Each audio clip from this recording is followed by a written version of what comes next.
ಇನ್ನು ಅಧಿವೇಶನ 4-5 ದಿನ ಇದೆ. ಈ 5 ವರ್ಷಗಳದ್ದು ಈ ಕೊನೆ ಅಧಿವೇಶನದ್ದು ಕೊನೆ ಆಗ್ತಾ ಇದೆ, ಹೋಗ್ತಾ ಇದೆ. ಈಗ ಎಲ್ಲ CM ಎಲ್ಲ ಸಂಸದರು ಎಲ್ಲ ಕೂಡ ನೋಡ್ತೀನಿ. ಈಗ ಅಲ್ಲಿ ದೆಹಲಿಯಲ್ಲಿ ಕೇಂದ್ರ ಸರ್ಕಾರದ ಪ್ರತಿಭಟನೆಯನ್ನು ನಡೆಸ್ತಾ ಇರ್ತಾರೆ. ಎರಡೇ ಕಾರಣಗಳು ಏನು, ಒಂದು ನಮಗೆ ಕೇಂದ್ರ ಸರ್ಕಾರದಿಂದ ಬರ್ತಕ್ಕಂಥ ಹಾಲ್ ಏನಿದೆ ರಾಜ್ಯ ಸರ್ಕಾರಕ್ಕೆ ಅದಕ್ಕೆ ಸರಿಯಾಗಿ ಕೊಡ್ತಾ ಇಲ್ಲ, ಯಾಕೋ ಮಲ್ತಾಯಿ ಧೋರಣೆ ಅನುಸರಿಸ್ತಾ ಇದ್ದಾರೆ ಅಂತ ಒಂದು ಅನ್ಯಾಯ ಆಗಿದೆ ಅಂತ ಅಲ್ಲಿ ಎರಡು ಕಾರಣ ಕೊಟ್ಟಿದ್ದಾರೆ. ನಾನೀಗ ಇಲ್ಲಿ ಹೇಳಿದೆ GST ವಿಷಯದಲ್ಲಿ ಪ್ರಸ್ತಾಪ ಮಾಡ್ತೀನಿ. ಈ GST 4 ಲಕ್ಷ ಕೋಟಿ ಇಲ್ಲಿಂದ ಸಂಗ್ರಹ ಆಗಿದೆ, ಅದರ ಪಾಲು ನಮಗೆ ಸರಿಯಾಗಿ ಬರ್ತಾ ಇಲ್ಲ ಅಂತ.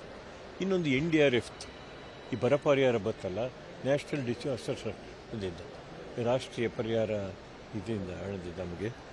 ನಾವು ಮನವಿಗಳು ಸಲ್ಲಿಸಿದಾಗ ಎಷ್ಟಾಗಿದೆ, ಭೀಕರ ಬರಗಾಲ ಬಂದಿದೆ, ನಾವು ಅದರ ಬಗ್ಗೆ ಕೇಂದ್ರ ಸರ್ಕಾರಕ್ಕೆ ಮನವಿ ಮಾಡಿದ್ದೇವೆಲ್ಲ, ನಮಗೆ ಒಂದು ಕಾಸು ಬಂದಿಲ್ಲ, ಅದರಲ್ಲಿ ನಮಗೆ ಭಾಳ ತೊಂದರೆಲಿದ್ದೇವೆ ಅಂತಕ್ಕಂಥ ರೀತಿಯಲ್ಲಿ ಈ ರೀತಿ ಕೇಂದ್ರ ಸರ್ಕಾರದಿಂದ ನಮಗೆ ಅನ್ಯಾಯ ಆಗ್ತಾಯಿದೆ ಅಂತಕ್ಕಂಥದ್ದು ಪ್ರತಿಭಟಿಸ್ತಾ ಇದ್ದಾರೆ. ಆದರೆ ಕೇಂದ್ರ ಸರ್ಕಾರ ಇಲ್ಲ, ಅವ್ರ ಪಾಲು ಅವರು ಕೊಟ್ಟಿದ್ದೇವೆ ಅಂತಕ್ಕಂಥ ಮಾತನ್ನು ಅವ್ರು ಹೇಳಿದ್ದಾರೆ. ಕೇಂದ್ರದ ನಮ್ಮ ರಾಜ್ಯದಿಂದ ಹೋಗಿರ್ತಕ್ಕಂಥ ಮಂತ್ರಿಗಳು ಕೂಡ ಇದ್ರ ಬಗ್ಗೆ ಈಗಾಗಲೇ ಪ್ರಸ್ತಾಪ ಮಾಡಿದ್ದಾರೆ. ಸಂಸತ್ ಸದಸ್ಯರು ಕೂಡ ಒತ್ತಾಯ ಮಾಡಿದ್ದಾರೆ. ಅದಿರ್ತಕ್ಕಂಥ ನಮಗೆ ಅನಾರೋಗ್ಯದಿಂದ ನಾನು ಇಷ್ಟು ಹಿರಿಯ ಸಂಸತ್ ಸದಸ್ಯರು ಭಾಗವಹಿಸ್ತಾ ಇಲ್ಲ ಇರ್ತಕ್ಕಂಥ ಅದರಲ್ಲಿ ನಾನು ಕೂಡ ಪ್ರಸ್ತಾಪ ಮಾಡ್ತೇನೆ. ಅಥವಾ ಸಚಿವರುಗಳನ್ನು ಭೇಟಿ ಮಾಡೋಕ್ಕಾಗಿಲ್ಲ. ನಾನು ಕೂಡ ಹಿಂದೆ ಕಾಂಗ್ರೆಸ್ ಸರ್ಕಾರದಲ್ಲಿ ಇಲ್ಲೇ ಕಂದಾಯ ಸಚಿವನಾಗಿದ್ದಾಗ ಈ ಪರಿಸ್ಥಿತಿಯಲ್ಲಿ ನಾನು ಬೈರೇಗೌಡರು ಕೃಷಿ ಎಲ್ಲ ಭೇಟಿ ಮಾಡಿದ್ದೆ. NDRF ಇಂದ ಬರಬೇಕಾದ್ದು ಆಗಲೂ ಭೀಕರ ಕ್ಷಾಮ ಇತ್ತು. ನಾನಿದ್ದಾಗಲೂ ಕೂಡ ಭೇಟಿ ಮಾಡಿದ್ದು ಕೃಷಿ ಸಚಿವರನ್ನ, ಪ್ರೈಮ್ ಮಿನಿಸ್ಟರ್ ಎಲ್ಲರೂ ಭೇಟಿ ಮಾಡಿ ನಾವು ಬರೋಂಥ ಹಾಲು ನಾವು ತೊಗೊಂಡಿದ್ದು, ಏನು ತೊಂದರೆ ಆಗಲಿಲ್ಲ. ಆಗ ನಾನು ನಿಭಾಯಿಸಿದ್ದು.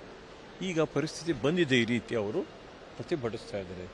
ಈ ಸ್ವಲ್ಪ ಚುನಾವಣೆ ಇರೋದ್ರಿಂದ ಸ್ವಲ್ಪ ರಾಜಕೀಯನೂ ಕೂಡ ಇದೆ. ಇದರಿಂದ ಪಾರ್ಲಿಮೆಂಟ್ ಚುನಾವಣೆ ಇರೋದ್ರಿಂದ ಸಹಜವಾಗಿ ವಿರೋಧ ಪಕ್ಷದವ್ರು ಏನಾರು ಮಾಡಬೇಕು ಅಂತಕ್ಕಂಥ ರೀತಿ ಇದೆ.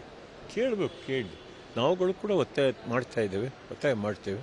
ರಾಜ್ಯ ಸರ್ಕಾರಕ್ಕೆ ಯಾವುದೇ ಅನ್ಯಾಯ ಆಗದೇ ರೀತಿ ಕೇಂದ್ರ ಸರ್ಕಾರ ತಮ್ಮ ಯೋಜನೆಗಳು ಕಾರ್ಯಕ್ರಮಗಳ ಮಾಡ್ತಾ ಇದ್ದಾರೆ ಇರ್ತಕ್ಕಂಥ ರೀತಿಯಲ್ಲಿ. ಈಗ ಅವರು ಇದು ಪ್ರಜಾಪ್ರಭುತ್ವ, ನಾವು ಯಾರು ಬೇಡ ಅನ್ನೋಕ್ಕಾಗ ಪ್ರತಿಭಟನೆ ಮಾಡಿ ಕೇಂದ್ರ ಸರ್ಕಾರದ ಗಮನ ಸೆಳೀತಾ ಇದ್ದಾರೆ. ನಾವು ಕೂಡ ಮಾಡ್ತಾ ಇದ್ದೇವೆ. ಇದು ಜನತೆಗೆ ಗೊತ್ತಾಗುತ್ತೆ.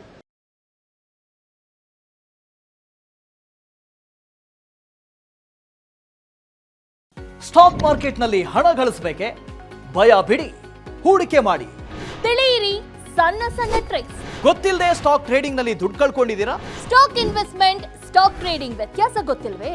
Equity, ETF, derivatives, option contract ಅರಿತು ಲಾಭ ಗಳಿಸಬೇಕೆ?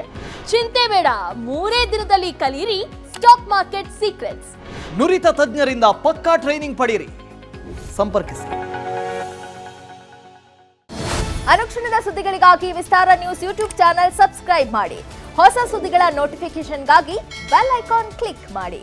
ಲೇಟೆಸ್ಟ್ ಅಪ್ಡೇಟ್ಸ್ಗಾಗಿ www.vistaranews.com ವೆಬ್ಸೈಟ್ಗೆ ವಿಸಿಟ್ ಮಾಡಿ. ಅಂಗೈಯಲ್ಲೇ ಜಗತ್ತಿನ ಸುದ್ದಿ ತಿಳಿಯಲು ವಿಸ್ತಾರ ನ್ಯೂಸ್ ಕನ್ನಡ ಆಪ್ ಡೌನ್ಲೋಡ್ ಮಾಡಿ.